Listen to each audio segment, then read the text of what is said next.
সুপ্রিয় দর্শক ও সুধী আসসালামু আলাইকুম, শুভ সকাল। সবাইকে অনেক অনেক শুভেচ্ছা এবং আমন্ত্রণ জানিয়ে শুরু করছি বাংলা ভিশনের সরাসরি স্বাস্থ্য বিষয়ক সম্প্রচার মেডিনোভা ভালো থাকুন অনুষ্ঠানটিতে।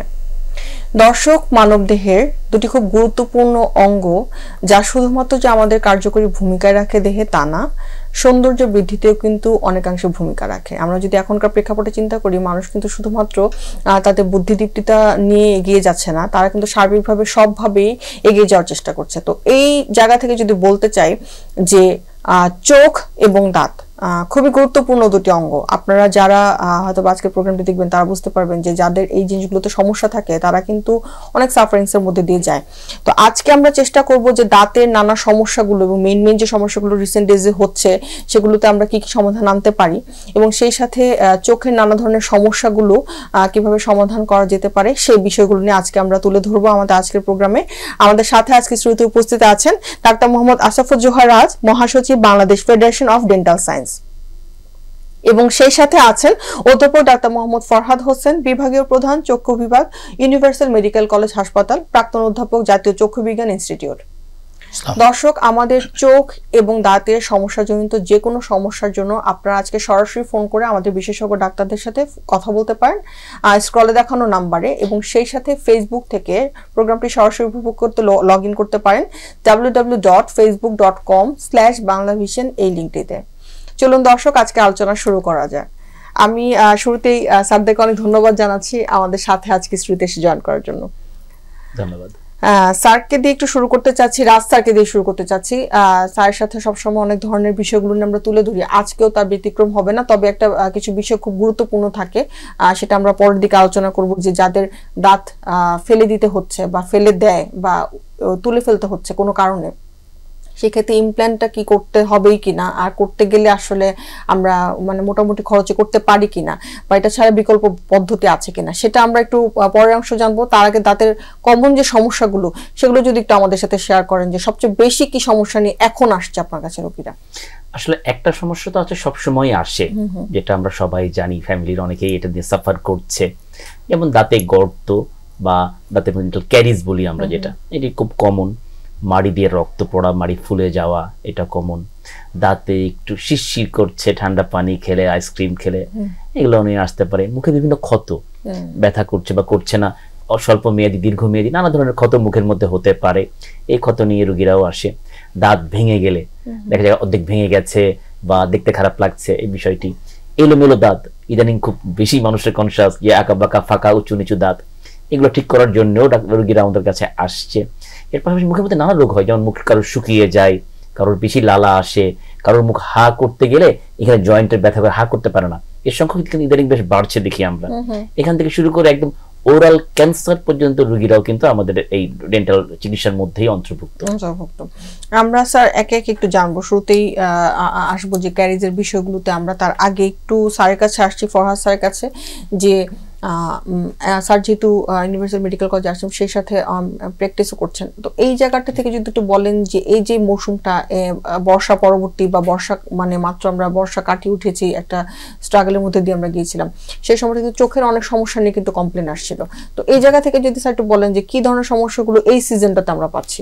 আমরা এখন বেশি যে সমস্যাটা পাচ্ছি সেটা হলো চোখ ওঠা রোগ, বিশেষ করে বন্যা পরবর্তী যে অবস্থাটা, চোখ ওঠা রোগ এবং অ্যালার্জিজনিত সমস্যাটা আমরা খুব বেশি পাচ্ছি। এছাড়া কিছু কিছু কমন ডিজিজ আছে, যেমন ছোট ছোট বাচ্চাদের জন্ম পরবর্তী থেকেই চোখ দিয়ে পানি পড়া, চোখ চুলকানো, অথবা প্রিম্যাচুর ডেলিভারি যে সমস্ত বাচ্চাদের, সে সমস্ত বাচ্চাদের রেটিনোপ্যাথি অফ প্রিম্যাচুরিটি, এই ধরনের ডিজিজ। এছাড়াও আমরা যেটা দৃষ্টির স্বল্পতাজনিত যে সমস্যাগুলো সেটাও খুব বেশি পাচ্ছি। বিশেষ করে 6 থেকে 22 বছর বয়স পর্যন্ত যে বাচ্চাগুলো, তাদের এই ডিভাইস ইউজ করার জন্যই সম্ভবত এত বেশি রিফ্র্যাক্টিভ এরর বা চোখের দৃষ্টি স্বল্পতা নিয়ে আসে, যাতে চশমা ব্যবহার অপরিহার্য হয়ে গেছে। এছাড়াও চোখের কালো মনির সমস্যা, আঘাতজনিত সমস্যা, চোখের রেটিনার কিছু সমস্যা, এগুলো খুব বেশি এখন আমরা পেয়ে থাকছি। এই ডিজিজগুলোকে মানে আমরা বিভিন্নভাবে পরীক্ষা নিরীক্ষা করে দেখছি যে এর প্রকোপটা ইদানিংকালে খুব বেশি দেখা যাচ্ছে। আর স্যার যদি একটু আমাদেরকে বলেন যে এই যে কনজাংটিভাইটিস বা এই যে বন্যা পরবর্তীতে দেখা যায় যে বন্যার পানি থেকে অনেক ধরনের অসুবিধা হয়েছে, তো এই বিষয়গুলোকে আমরা এখনো পাচ্ছি কিনা? হ্যাঁ, এখনো খুব বেশি পাচ্ছি। প্রায় রোগীদেরই দেখা যায় যে চোখ হঠাৎ করে লাল হয়ে গেল, ব্যথা, চোখটা ফুলে গেছে, বা চোখের পাতা ফুলে একদম চোখ খুলতে পারছে না, এরকম পর্যায়ে দেখা যাচ্ছে। আগের যুগে যেমন ছিল যে চোখ উঠলে চোখ ক্যাতরে ভরে থাকতো, ময়লাতে ভরে থাকতো, এখন যে জিনিসটা পাচ্ছি সেটাতে চোখে ক্যাতরটা বা ময়লাটা কম হচ্ছে, কিন্তু আপনার এই ইয়েটা বেশি হচ্ছে, চোখটা ফুলে যাওয়া, চোখ লাল হয়ে যাওয়া, চোখের এই সাদা অংশের ভিতরে পানি জমে যাওয়া, এগুলো সাধারণত এক ধরনের সংক্রমণ থেকেই হচ্ছে। তো যেটা আমরা যদি আর্লি স্টেজে অর্থাৎ যথাযথ সময়ে যদি চিকিৎসা করি, যথাযথ ব্যবস্থা নেই, তাহলে এটা জটিলতা ছাড়াই ভালো হয়ে যাবে। এই জন্য চক্ষু চিকিৎসকের পরামর্শ মোতাবেক যদি সঠিক সময়ে চোখে ড্রপ বা মলম অথবা এই অ্যালার্জি জাতীয় ওষুধ ব্যবহার করা যায়, তাহলে দেখা যায় যে এটা রেজাল্টটা খুব ভালো। এটা নিয়ে আমরা আরেকটু বিস্তারিত আলোচনা করব, এবং সেই সাথে স্যার যদি আমাদের সাথে একটু গুরুত্বপূর্ণ একটা বিষয় আমাদের সবসময় আছে, এটাতে যদি একটু অ্যাড্রেস করেন যে এখন মানে ডিভাইসের ব্যবহারটা আসলে আমাদের যেহেতু টেকনোলজিক্যাল যুগে আমরা চলে এসেছি এবং অনেক এগিয়ে গিয়েছি, তো আমরা পুরোপুরিভাবে আসলে পিছিয়ে যেতে পারবো না এই বিষয়টিতে, কিন্তু ডিভাইসের ইউজটা অনেক বেশি মাত্রায় হচ্ছে অনেকের বাসাতে, বিশেষ করে শিশুরা যারা অনেক বেশি মাত্রায় ডিভাইস দেখছে, তাদের ইস্যুগুলো নিয়ে কি মা বাবারা আসেন কিনা বা এই ধরনের সমস্যাতে কি পাচ্ছেন আপনারা?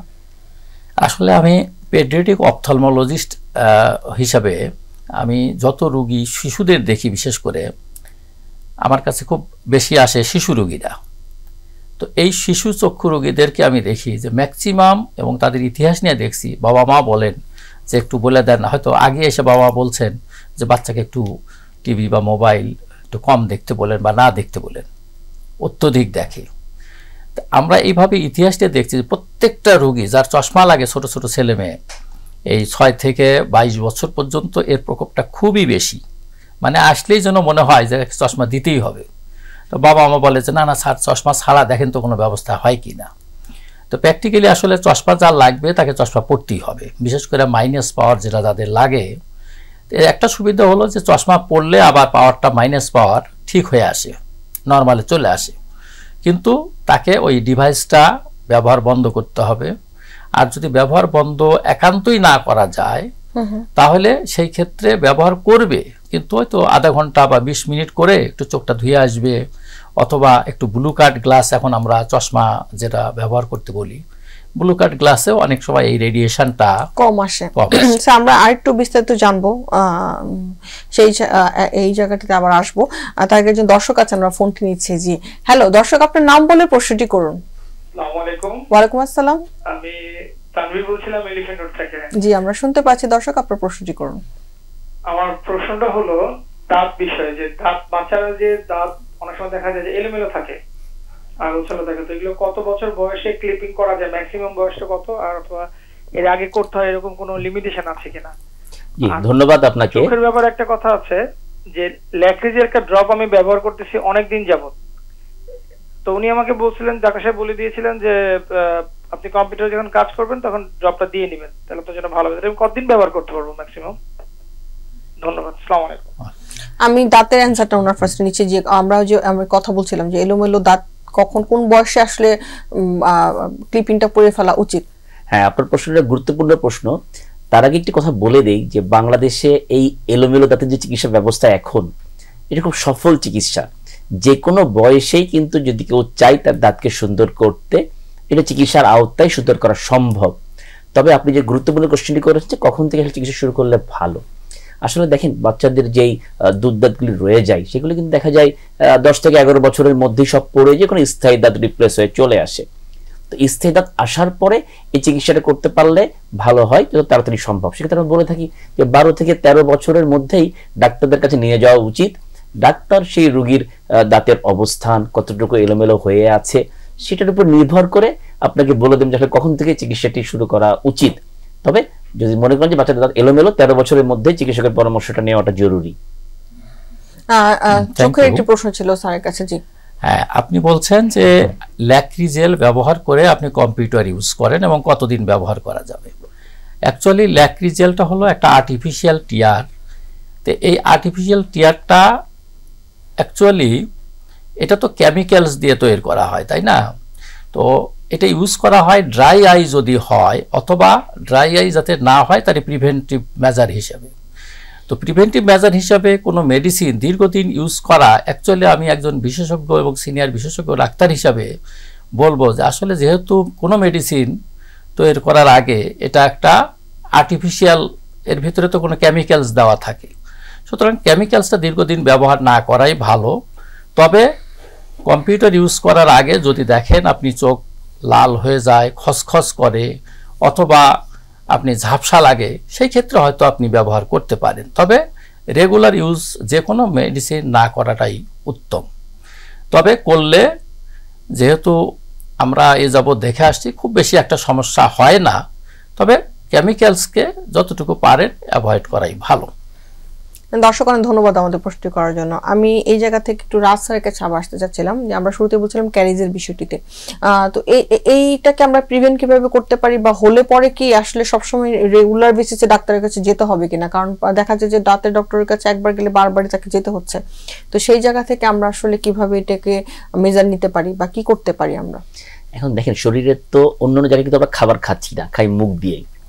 তো এই খাবারের সাথে এই ডেন্টাল ক্যারিজ বা ক্ষয়ের রোগের একেবারে নিবিড় সম্পর্ক। কোন জাতীয় খাবার? মিষ্টি জাতীয় খাবার। আমরা যদি এইটুকু এনশিওর করতে পারি যে মানে অ্যাটলিস্ট 24 ঘন্টা, লম্বা সময় কিন্তু, এই 24 ঘন্টার মধ্যে যদি দাঁতটাকে পরিষ্কার করে আমরা এই মিষ্টি জাতীয় খাবারকে দাঁতের পৃষ্ঠে লেগে থাকতে না দেই, তাহলে কিন্তু ডেন্টাল ক্যারিজ অনেক অংশে প্রিভেন্ট পাই। তবে কিন্তু বলা উচিত যে ব্রাশ যে করি আমরা, সাধারণ ব্রাশ, এটা কিন্তু দাঁতের 70 থেকে 80% পরিষ্কার হয়, বাকি কিন্তু 15 থেকে 20% রয়ে যায় দুই দাঁতের মধ্যবর্তী স্থান, নম্বর ব্রাশ পৌঁছায় না। ক্যারিজ কিন্তু অনেকে দেখবেন ওইখান থেকে শুরু হয়, দাঁতের ফাঁক দিয়ে, বোঝা যায় না। তো এটা ওইখানে পরিষ্কার করার জন্য আবার আলাদা ব্যবস্থা আছে। যাদের দাঁত একটু ফাঁকা, খাবার খেলে মাংসের ফাইবার ঢুকে যায়, তাদেরকে আমরা ব্রাশের পাশাপাশি অন্তত রাত্রে একবার বাজারে যত ডেন্টাল ফ্লস নামে সুতা পাওয়া যায়, অথবা ইন্টার ডেন্টাল ব্রাশ, এটা এখন গ্রাম পর্যায়ে দেখছি আমরা পাওয়া যায়, ইচ্ছা করলে তো জোগাড় করতে পারে, ওইটা নিয়ে যদি দাঁতের ফাঁকটি পরিষ্কার করে ফেলে, তাহলে পুরো দাঁতের সবগুলো পৃষ্ঠই পরিষ্কার হয়ে যায়, ফলে ডেন্টাল ক্যারিজটা হওয়ার সম্ভাবনা থাকে না। আর আপনি যেটা বলছেন যে কখন ডাক্তারের কাছে যাওয়া উচিত বা বারবার যাওয়ার বিষয়টি, সারা বিশ্বের ডাক্তাররা কিন্তু একটি কথা জোরালোভাবে বলছে, যেহেতু মুখ সবচেয়ে বেশি ব্যবহার হচ্ছে খাবারের জন্য, কষ্ট হোক না হোক বছরে অন্তত একবার ডাক্তারের কাছে যে মুখটা পরীক্ষা করিয়ে নেওয়ার। কারণ ডেন্টালের বেশিরভাগ রোগী কিন্তু শুরুতে কোনো কষ্ট হয় না, যেমন ক্যারিজ শুরুতে কোনো ব্যথা হবে না, জাস্ট খাবার ঢুকছে, একটু কালো দাগ হচ্ছে, ব্যথা হয় না বলে অনেকে আমরা কেয়ার করি না। যখন কেয়ার করি তখন ব্যথা শুরু হয়ে যায়। ব্যথা শুরু হওয়ার আগেই যদি ডেন্টাল ক্যারিজ বা গর্ত নিয়ে ক্লিনিকে যে ফিলিং করিয়ে নেয়, তাহলে খরচটা কিন্তু আমি দাবি নিয়ে বলতে পারি সবারই সহনশীলতার মধ্যেই থাকে। খুব সহজ চিকিৎসা, গর্তটি পরিষ্কার করে আমরা ফিলিং ম্যাটেরিয়াল ফিল করে দিই। বাট অবহেলার কারণে যেটা দেরি হয়ে যাচ্ছে, বা আপনি যখন বলছেন বারবার ক্লিনিকে যেতে হয়, বারবার যেতে হয় না, বছর একবার গেলেই কিন্তু মোটামুটি এনাফ। মানে ক্যারিজের বিষয়টিতে আসলে এইটুকু করা সম্ভব। আমি এই জায়গাতে যদি একটু স্যারের কাছে আসি, যে স্যার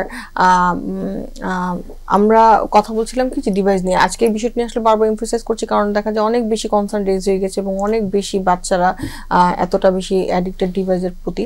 তো সেখানে আসলে বাবা মারা কি ভূমিকা রাখতে পারে? কারণ এখানে আসলে বাবা মার একটা গুরুত্বপূর্ণ ভূমিকা থাকে। অবশ্যই এই জিনিসটা, প্রশ্নটা আসলে আমি মনে করতেছিলাম এরকম একটা প্রশ্ন হওয়া উচিত। তো অ্যাকচুয়ালি আমরা কিন্তু প্রথম দিকে আমি মনে করি যে বাবা মা আমরা একটু বেশি যদি সচেতন হই, তাহলে এই সমস্যার থেকে কিন্তু পরিত্রাণ পাওয়া কিছুটা হলেও সম্ভব। এখন আমরা যদি আগের যুগে বাবা মা যেভাবে খাওয়াইতেন বা আমরা যেভাবে খাইতাম, আর এখনকার বাচ্চাদের কিন্তু আমরা ছোট বাচ্চাকেও আমরা একটা ডিভাইস দিয়ে খাওয়াই, এই যে অভ্যাসটা আমরা ছোটবেলা থেকে করি, এটা যদি আমরা অ্যাভয়েড করি, যে বাচ্চাকে খাওয়াটা কষ্ট করে হলেও একটু ধৈর্য ধরে যদি খাওয়াই, যেটা আগে আমাদের মায়েরা খাওয়াইতেন, যদি এই আমরা সহজে বাচ্চাকে মোবাইল দিয়ে অথবা একটা ডিভাইস দিয়ে, কার্টুন দিয়ে খাওয়ানোর ব্যবস্থা করি, তাহলে কিন্তু সে অলরেডি ছোটবেলার থেকে কিন্তু সে অভ্যস্ত হয়ে গেল। কোনো কিছু করতে গেলেই তাকে মনে হবে যে এই বোধহয় এটা করলেই ভালো হবে। তো এইটা যদি আমরা করি, তাই বাবা মাদেরকে একটু সচেতন হতে হবে, তাদেরকে প্রথম থেকে এটা জিনিসগুলো মানে অ্যাভয়েড করতে হবে। তারপরে এখন যেহেতু টাচ মোবাইল খুব অ্যাভেলেবল, বাচ্চারা যাতে না পায়, বাচ্চাদের নাগালের বাইরে যতটুকু সম্ভব রাখার চেষ্টা করতে হবে। তারপরেও যদি বাচ্চাদের যদি একান্ত দেখতেই চায় বা দেখানো হয়, সেক্ষেত্রেও খুব লিমিটেড, মানে একদম মনে করেন আধা ঘন্টা বা 20 মিনিট, বলা হয় যে 20 মিনিট পরে 20 সেকেন্ড রেস্ট দেওয়া, এরকম করা উচিত 20-20 রুলে। তো সেটা করলেও কিছুটা হয়। তারপর আবার মাঝে মাঝে একটু যদি চোখটাকে দেখলো, একটু পরিষ্কার পানি দিয়ে চোখ ধুয়ে দেওয়া হলো।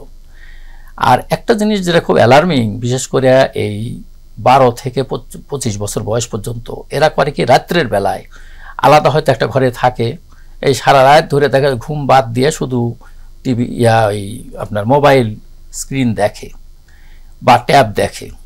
আমার মনে হয় যে এই জিনিসটাকে বাবা মাই রেস্ট্রিক্ট করতে পারেন, তাকে বুঝায় হোক যে কোনো ওয়েতে বাবা মার কিন্তু বিশাল একটা ভূমিকা।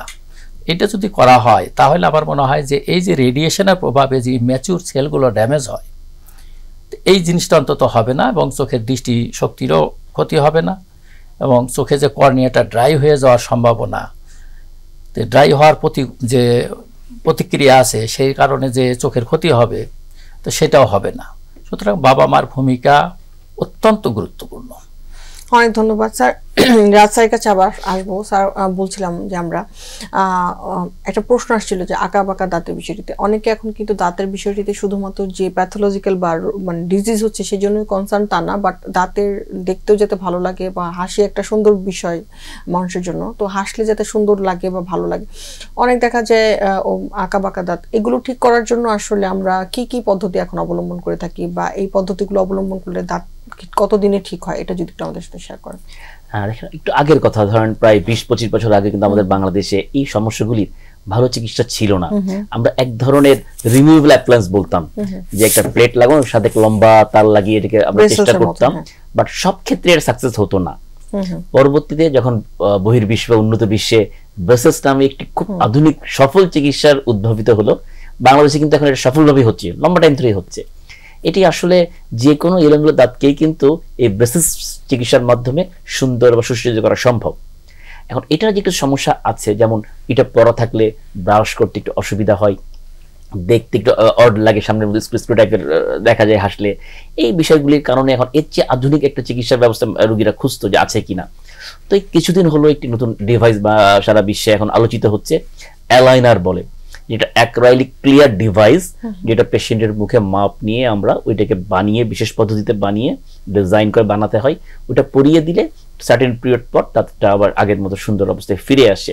সুবিধা হচ্ছে এটা পেশেন্ট খুলে রাখতে পারে, ফলে খাওয়া দাওয়ার সমস্যা হচ্ছে না, দাঁত পরিষ্কারের সমস্যা হচ্ছে না। তো এই জন্য দেখা যায় তিনটার মাধ্যমেই কিন্তু এখন ওই এলোমেলো দাঁতকে সুন্দর করা সম্ভব। এবং স্যার, এটা যদি তো আমরা বলি যেটা কি মানে মোটামুটি কম খরচে, মানে এফোর্ডেবল খরচে করা যায় কিনা, মানে এফোর্ড করা সম্ভব কিনা?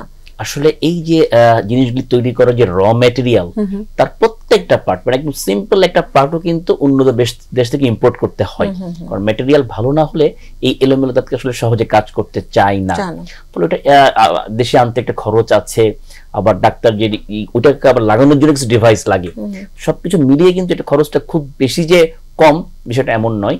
তবে সুন্দর হাসি বা নিজেকে ভালো করে উপস্থাপন করার জন্য এই খরচটা আসলে ততটা বড় ফ্যাক্টর বলে মনে হয় না। তবে হ্যাঁ, কিন্তু সরকারি হাসপাতালে কিন্তু এই চিকিৎসাগুলো হচ্ছে। তো যেসব রোগীরা হয়তো বা একদমই তারা এই খরচ বেয়ার করতে পারে না, বাট অনেক চাই দাঁতকে ভালো করতে, ওখানে একটু লম্বা লাইন পড়ে, এই হ্যাজার্ডটাকে মেনে নিয়ে যদি ওখানে যায়, ওখান থেকে কিন্তু তারা এই চিকিৎসাটা নিতে পারবে। এখানে স্যার সাথে একটা গুরুত্বপূর্ণ বিষয় আছে যে অনেকগুলো ডিজিজ থাকে, কোমরবিড মানে ক্রনিক কিছু ডিজিজ থাকে। তো দেখা যায় কোমরবিড ফ্যাক্টরস গুলো যেগুলো থাকছে তাদের ক্ষেত্রে আসলে অনেক সময় দাঁতের অসুবিধাটা অন্যান্যদের থেকে একটু বেশি আগে হচ্ছে। তো এই ডিজিজগুলো কি, এবং সেই ডিজিজগুলোতে আসলে রোগীদের কখন আসা উচিত, বা আগে থেকেই ডক্টরের শরণাপন্ন হওয়া উচিত কিনা যদি একটু বলেন। এটা তো স্পষ্ট, কারণ শরীরের অনেকগুলো রোগের সাথেই কিন্তু মুখের রোগের একেবারে সরাসরি সম্পর্ক আছে বলা যায়। প্রথমটি হচ্ছে ডায়াবেটিস। ডায়াবেটিস রোগীদের মাড়ির রোগ, ডেন্টাল ক্যারিজ যেটা বলছি, খুব কমন, কারণ রোগীদের সুগারের মাত্রা বেশি থাকে, স্বাভাবিক ইনফেকশন হিল হতে চায় না, নানা কারণে মুখে নানা জটিলতা তৈরি হয়। আবার ডায়াবেটিস উল্টা ভাবে যদি বলি আমরা, যাদের আনকন্ট্রোল ডায়াবেটিস আছে, দেখা যায় তাদের মাড়ির রোগও আছে, তাদের কিন্তু যারা আর্টিফিশিয়াল ইনসুলিন ওষুধ নিচ্ছে, সেই কাজটাকেও কিন্তু দীর্ঘমেয়াদী মাড়ির রোগ রয়ে গেলে কাজটাকে হ্রাস করে দিচ্ছে। কোথাও ইম্পর্টেন্ট কথা, মাড়ির রোগ হচ্ছে আমি ইনসুলিন দিচ্ছি, রোগীরা ডায়াবেটিস তাদের ঠিকমতো ইনসুলিন কাজ করছে না মাড়ির রোগ থেকে, তো সম্পর্কগুলি রয়েছে। এর পাশাপাশি যাদের লম্বা টাইম যারা উচ্চ রক্তচাপ বা ব্লাড প্রেশার ওষুধ খাচ্ছে, তাদের মুখ শুষ্ক হয়ে যেতে পারে। এই শুষ্ক মুখ হলেই মাড়ির রোগ ক্যারিজ হতে পারে, মাড়ি ফুলে যেতে পারে, জিঞ্জিভাইটিস যেটা আমরা বলি এই ব্লাড প্রেশার ওষুধ থেকে, এটা হতে পারে। যাদের লিভারের রোগ রয়েছে, জানি যে লিভারের মধ্যে আমাদের রক্ত জমাট বাঁধার উপাদানগুলি তৈরি হয়, যাদের ক্রনিক লিভার রোগ আছে তাদের মাড়ি দিয়ে রক্ত পড়াটি একটি কমন বিষয়, যে রক্ত পড়ছে মাড়ি দিয়ে। যাদের রক্তগণ রোগ রয়েছে, রক্তের রোগ বলতে সিভিয়ার অ্যানিমিয়া থেকে শুরু করে আমরা যে নামগুলো জানি, থ্যালাসেমিয়া, ইভেন লাস্টে ব্লাড ক্যান্সার বা লিউকেমিয়া পর্যন্ত কিন্তু অনেক ক্ষেত্রে এই মাড়ি দিয়ে রক্ত পড়া থেকে ডায়াগনোসিস হয়। সুতরাং সিস্টেমিক অনেক রোগই দেখা যায় এই মুখের রোগের সাথে সম্পর্ক রয়েছে। অনেক ধন্যবাদ স্যার। সেক্ষেত্রে আমরা যদি একটু বলি যে আমাদের যে দাঁতের আমরা মানে ইমপ্ল্যান্ট বিষয়টিতে যদি একটু আসি, যে দাঁত পড়ে যাচ্ছে বা পড়ে গেছে, সেই ক্ষেত্রে আমরা আসলে কি ইমপ্ল্যান্ট করাটা কি খুবই জরুরি কিনা, বা অনেক সময় অনেকে দাঁত মানে ইমপ্ল্যান্ট করতে চান আবার লাগাতে চান না নতুন করে দাঁত, তারা কি লম্বা সময়ভাবে রেখে দিলে কোনো ধরনের অসুবিধা আছে কিনা? এটা স্যার আপনার কাছে একটু প্রশ্ন রাখছি, আমরা আসবো আপনার কাছে, আমরা একটু ফরহাদ স্যারের কাছে এই জায়গাটাতে আসি। স্যার একটা কথা বলছিলেন কি স্বল্প দৃষ্টি সমস্যা, মানে দৃষ্টি সমস্যাটা আমাদের দেশে এখন অনেক বেশি মাত্রায় বেড়ে গিয়েছে।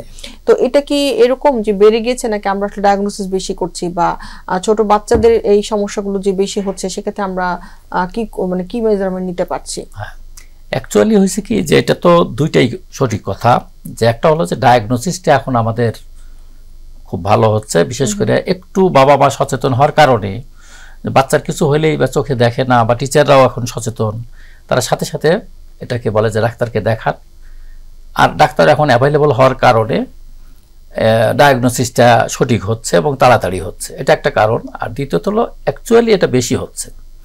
তো এটাতে আমরা যেটা মানে সাসপেক্ট করতেছি, বা এটাই হয়তো সত্য, যে অত্যধিক ডিভাইস দেখার কারণে এই দৃষ্টির স্বল্পতা রোগটা হচ্ছে।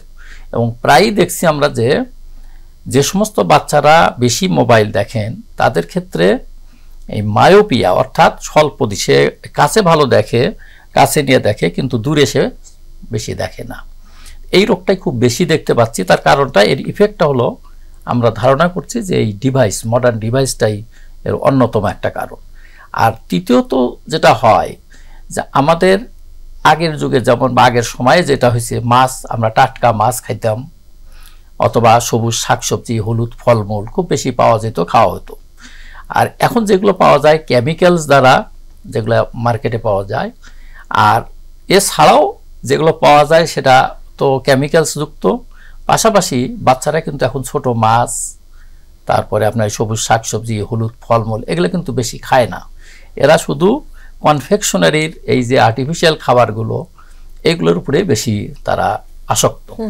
তো সুতরাং একটা নিউট্রিশন একটা ফ্যাক্টর হতে পারে, মোবাইল একটা ফ্যাক্টর হতে পারে, আর এমনি ডায়াগনোসিসটা আমাদের আর্লি হচ্ছে, এই কারণেও এটা ফ্যাক্টর হতে পারে। আমরা এই জায়গাতে আরেকটু আসবো, একজন দর্শক আছেন আমাদের সাথে, আমরা ফোন নিচ্ছি। জি হ্যালো দর্শক, আপনার নাম বলে প্রশ্নটি করুন।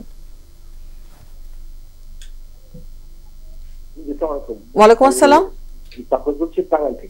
জি আমরা শুনতে পাচ্ছি, দর্শক আপনার প্রশ্নটি করুন। জি আমার মেয়ে 8 বছর বয়স, ওনার মাঝে মাঝে চোখটা চুলকে লাল করে ফেলে, কি করণীয় আর কি? একটু অলরেডি অ্যালার্জির প্রবলেম আছে আর কি। ওকে, যে আমরা অ্যানসারটি দিচ্ছি। দর্শক আমাদের সাথে আরো একজন দর্শক আছেন, আমরা তার প্রশ্নটি শুনে একবারে দুটো প্রশ্নের অ্যানসার আমরা দিব। যে দর্শক আপনার নাম বলে প্রশ্নটি করুন। আমার নাম হচ্ছে মোহাম্মদ লিলুফা খাতুন। দর্শক আমরা শুনতে পাচ্ছি, আপনার প্রশ্নটি করুন। আমি জানতে চাচ্ছিলাম, আমি হচ্ছে যে আমার সামনের প্রথম দুইটা দাঁতের মধ্যে ডান দাঁতটা মানে রুট ক্যানেল করেছিলাম কিছুদিন আগে। তো এখন আমি ডাক্তারের পরামর্শ নিয়েছি, সে বলছে ইমপ্ল্যান্ট করতে, আর না হলে আরেকটা উপায় আছে ব্রিজ করতে, মানে আগের এবং পরের দাঁতটা রুট ক্যানেল করে 3টা ব্রিজ করতে। তো যেহেতু আমি সার্ভিস করি, তো আমি মনে করছি যে একটা দাঁতের জন্য 2টা দাঁত কেন আমি নষ্ট করবো, রুট ক্যানেল করলে তো কষ্ট পাবো। আর আমি তারা আরেকটা পরামর্শ দিয়েছে যে ইমপ্ল্যান্ট করতে। তো ইমপ্ল্যান্ট করলে এটার কার্যকারিতা এবং এটা যদি আমাকে বলতেন, পরামর্শটা দিতেন, তাহলে খুব উপকৃত হতাম।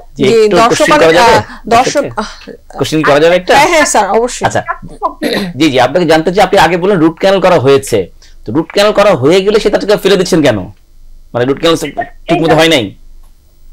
এইটা এখন নষ্ট হয়ে গেছে, মানে 7-8 বছর হয়েছে।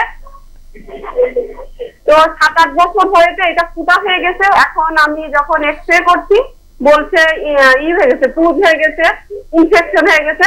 সাধারণত মুসলিম সাধারণত এটা কেন হয় এটা আপনার জানা দরকার। রুট ক্যানাল প্রসিডিউর শেষ না করেন স্যার, আমরা এই অ্যানসার দুটো প্রশ্নের অ্যানসার, চোখের অ্যানসারটা যেটা অ্যালার্জি সমস্যা বললেন এবং ইমপ্ল্যান্ট, দুটো প্রশ্নের অ্যানসারই আমরা জানবো স্যার। তার আগে একটা ছোট বিরতি নিয়ে আসছি, বিরতির পর এসে আমরা অ্যানসারগুলো দিয়ে শুরু করব। সুপ্রিয় দর্শক, মেডিনোভা ভালো থাকুন অনুষ্ঠানটির এই পর্যায়ে সময় হয়ে এসেছে ছোট্ট একটি বিরতিতে যাবার। বিরতির পর ফিরে আসছি, থাকবেন আমাদের সাথেই।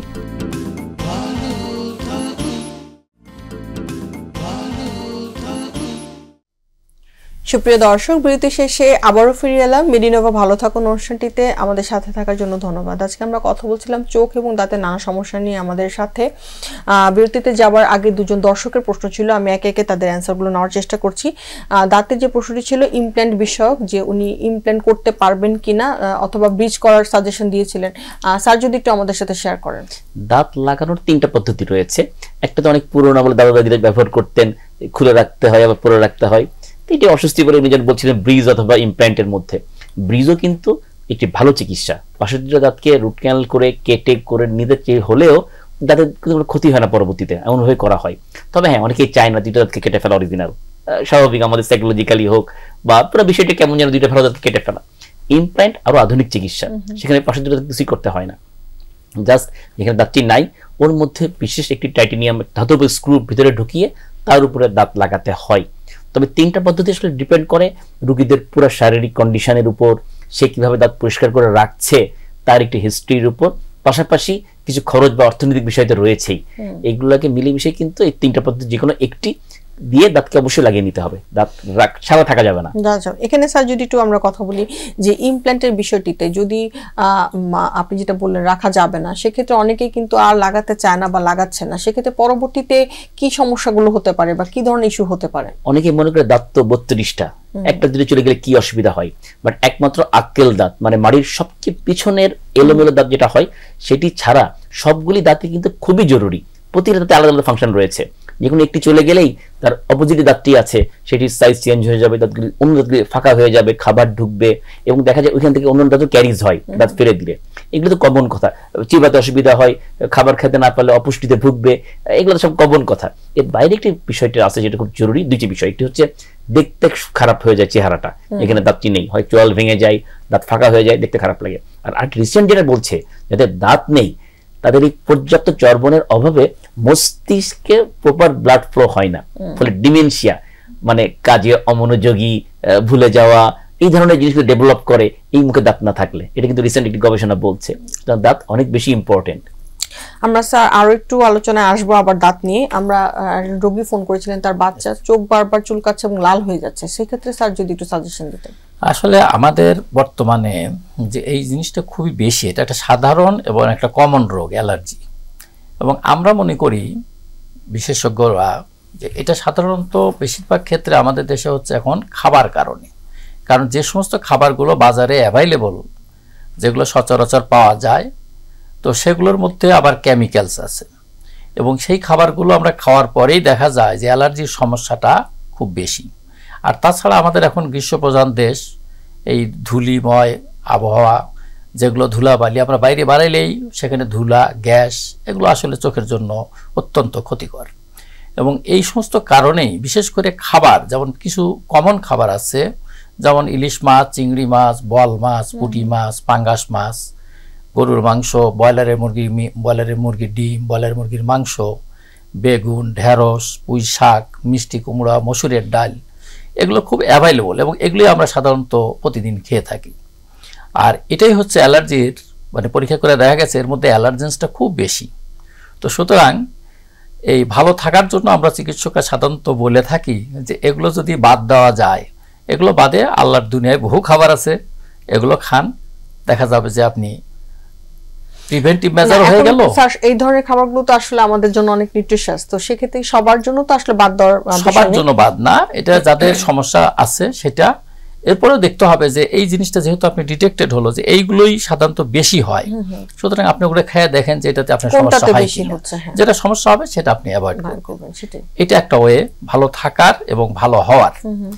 আর তাড়াতাড়ি ভালো হওয়ার জন্য যেটা আপনি বললেন যে চোখটা লাল হয়ে যায়, চুলকায়, তো লাল হয় অ্যালার্জিক কনজাংটিভাইটিস এটাকে বলা হয়, এই ধরনের প্রদাহে সাধারণত চোখ লাল হবে এবং চুলকাবে। তো এই চুলকানির জন্য আমরা সিমটোমেটিক অ্যান্টিহিস্টামিন জাতীয় কিছু ওষুধ দিয়ে থাকি। স্যার এখানে যদি আরেকটু আসি, যে যেহেতু আমরা এই সময়টাতে আসলে একটু সময় কম পাবো এবং আপনাকে যেহেতু স্যার আমরা আজকে পেয়েছি, এই অ্যান্সারগুলো নিতে চাচ্ছি যে এই যে মানে ডিভাইসের এই সমস্যাগুলো, এগুলো তো আসলে বাদ দেওয়া সম্ভব না এবং সেগুলোকে আমরা আসলে একটু প্রিভেন্টিভ মেজার, সেক্ষেত্রে আসলে আমরা কি ধরনের মেজারমেন্ট ভবিষ্যতে নেওয়া উচিত বা এই জায়গা থেকে আসলে আমাদের কি কি ভূমিকা পালন করা উচিত? প্রথমত, যে সমস্ত বাচ্চারা ডিভাইস দেখে তাদের গার্জিয়ানদেরকে আমি বলবো যে তারা যেন মাঝে মাঝে চোখটা কমপক্ষে 6 মাসে একবার যেন বাচ্চার চোখটা পরীক্ষা করায়। তো অথবা এমনিও নিজেও হয়তো 20 ফিট দূরে বা 10 ফিট দূরে একটা গ্লাস দিয়েও দেখতে পারে যে তার বাচ্চা ঠিক মতো দেখে কিনা, পড়তে পারে কিনা। তো ওদের এটা একটা খেয়াল রাখতে হবে। আর যদি যতটুকু, প্রথমে তো যে কথা হলো যে যতটুকু সম্ভব অ্যাভয়েড করতে হবে, তারপরেও যদি দেখে সেই ক্ষেত্রে যে ব্লু কাট গ্লাস এখন ইদানিং খুব আমরা দেখছি যে খুব ভালো একটা ইফেক্ট আছে, ব্লু কাট গ্লাস ইউজ করতে পারে। অথবা আপনার স্ক্রিনে কোটেড স্ক্রিন দিতে পারে।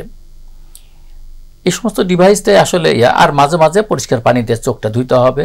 একটানা অনেকক্ষণ যদি একটা জিনিসের দিকে তাকিয়ে থাকে তাহলে কিন্তু চোখে ড্রাই হয়ে যায়, ওই টিয়ারটা ইভাপোরেশন হয়ে চোখটা ড্রাই হয়ে যায়। সুতরাং মাঝে মাঝে চোখটাকে ব্লিঙ্ক করতে হবে, একটু চোখটা ধুইতে হবে বা কিছুক্ষণ পর পর একটু এদিক ওদিক তাকাইতে হবে। এটাই আসলে প্র্যাকটিক্যালি মানে একটু কিছুটা প্রিভেন্টিভ মেজার, তবে বাদ দেওয়াটাই উত্তম। আমি এই জায়গাতে একটু রাজশাহীর কাছে আসবো। দাঁতের চিকিৎসার ব্যাপারে প্রথম এবং প্রধান যে একটা কথা সবার মাথাতে আসে সেটা হচ্ছে যে খুবই ব্যয়বহুল এবং এক্সপেন্সিভ। তো এই জায়গা থেকে আমরা আসলে কি করছি বা কতটুকু আসলে এখন মিনিমাইজ করার চেষ্টা করছি বা আমরা সরকারিভাবে ব্যবস্থা নিতে পারছি কিনা কিছু?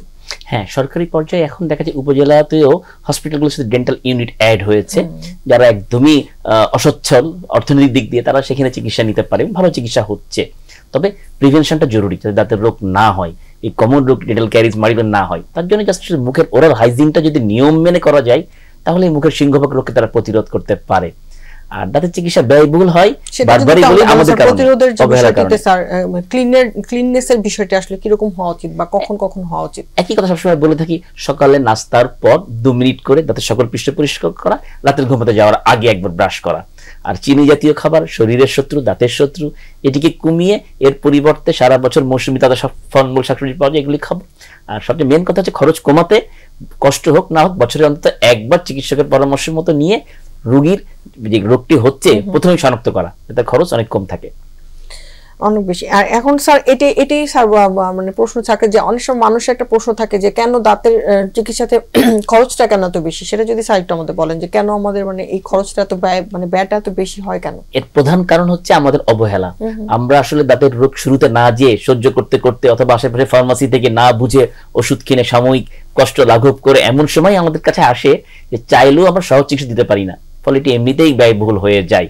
আর আরেকটি বিষয় হচ্ছে, আমি আগেও বলেছি, দাঁতে ব্যবহৃত চিকিৎসা পদ্ধতিতে ব্যবহৃত যে কোনো রকমের যন্ত্র ম্যাটেরিয়াল কিন্তু উন্নত দেশ থেকে ইম্পোর্ট করতে হয়। চাইলেও খরচ আসলে এটা এটাও অনেক সময় দেখা যায় আমাদের দেশে প্রেক্ষাপটে যে নির্দিষ্ট কোনো বার থাকে না, মানে এক একজন ডক্টর একই চিকিৎসাতে বিভিন্ন মানে ব্যয় নিচ্ছেন। তো সেই জায়গা থেকে স্যার যদি কিছু বলার থাকে আপনার, কে কোন ম্যাটেরিয়াল ব্যবহার করছে। এক ফিলিং ম্যাটেরিয়ালের কিন্তু অনেকগুলো টাইপ রয়েছে, ধাতব মেটাল ফিলিং, দাঁতের কালারের কসমেটিক ফিলিং ম্যাটেরিয়াল, কোন দেশ থেকে ইম্পোর্ট করছে, কোনটা লংজিভিটি কেমন, কোনটা কোন শরীরের জন্য কতটা নিরাপদ, এগুলিকে বিবেচনা করেই কিন্তু এই চিকিৎসা ব্যয়টা নির্ভর করে। তার পাশাপাশি আরেকটি খুব ক্ষতিকর দিক, খুব বেশি চিন্তার বিষয় হচ্ছে আমাদের দেশে অনেক হাতুড়ে চিকিৎসক রয়েছে, তারা আসলে কিছু বুঝেও না কোন জায়গায় কি ফিলিং করতে, তাদের প্রাতিষ্ঠানিক জ্ঞান নেই। কারণ একজন ডাক্তারকে বৈধতা পেতে গেলে কিন্তু তাকে 5 বছর লেখাপড়া করে 1 বছর ইন্টার্ন করতে হয়, 6 বছর। সেটি কেউ যদি শুধু দেখেই যদি শিখে ফেলতো তাহলে তো আসলে ডাক্তার হতে পারতো না। বাট আমাদের দেশের প্রেক্ষাপট এখনো কিন্তু প্রান্তিক জনগোষ্ঠীর দেখা যায় যে অনেকেই না বুঝে এক ধরনের হাতুড়ে চিকিৎসকের খপ্পরে পড়ে অল্প পয়সার সাথে হচ্ছে, বাট চিকিৎসা হচ্ছে অপচিকিৎসা, সেখান থেকে খরচ কিন্তু আরো বাড়ছে পরবর্তীতে। এটাকে মাথায় রেখে যদি শুরুতেই ভালো জায়গায় যাওয়া যায় তাহলে চিকিৎসার ব্যয় কিন্তু অত বেশি হওয়ার কথা নয়। অনেক ধন্যবাদ স্যার। আমি আপনার যেহেতু একদমই শেষ পর্যায়ে আছি স্যার, আমাদের আজকের বিষয়টিতে আমরা যেহেতু দাঁতের বিষয়গুলো নিয়ে অনেক কথা বলেছি, শেষ কোনো পরামর্শ দর্শকদের উদ্দেশ্যে? একটি কথা বলবো, দাঁত অতি গুরুত্বপূর্ণ একটি অঙ্গ। সেখানে কোনো কষ্ট হলে সেটাকে পুষে না রেখে অথবা সঠিক চিকিৎসা কেন্দ্রে না যেয়ে এই ধরনের এটাকে পুষে রাখা যাবে না। এখান থেকে শুধু মুখের স্বাস্থ্যের ক্ষতি নয়, শরীরের অন্য গুরুত্বপূর্ণ অঙ্গেরও ক্ষতি হতে পারে। স্যারের যদি কোনো শেষ কোনো পরামর্শ থাকে আমাদের জন্য? আমার পরামর্শ একটাই, সেটা হলো যে প্রতিকারের চেয়ে প্রতিরোধ উত্তম। অর্থাৎ যথাসময়ে যথাযথ ব্যবস্থা গ্রহণ করলেই চোখকে ভালো রাখা সম্ভব। অনেক ধন্যবাদ স্যারদের দুজনকে আমাদের সাথে আজকে স্টুডিওতে এসে জয়েন করার জন্য, আপনাদের মূল্যবান বক্তব্য আমাদের সাথে শেয়ার করার জন্য। আশা করি ভবিষ্যতে আবার অনেক বিষয়গুলো নিয়ে আপনাদের সাথে আবার আমরা জয়েন করব। আপনাকে অনেক অনেক ধন্যবাদ।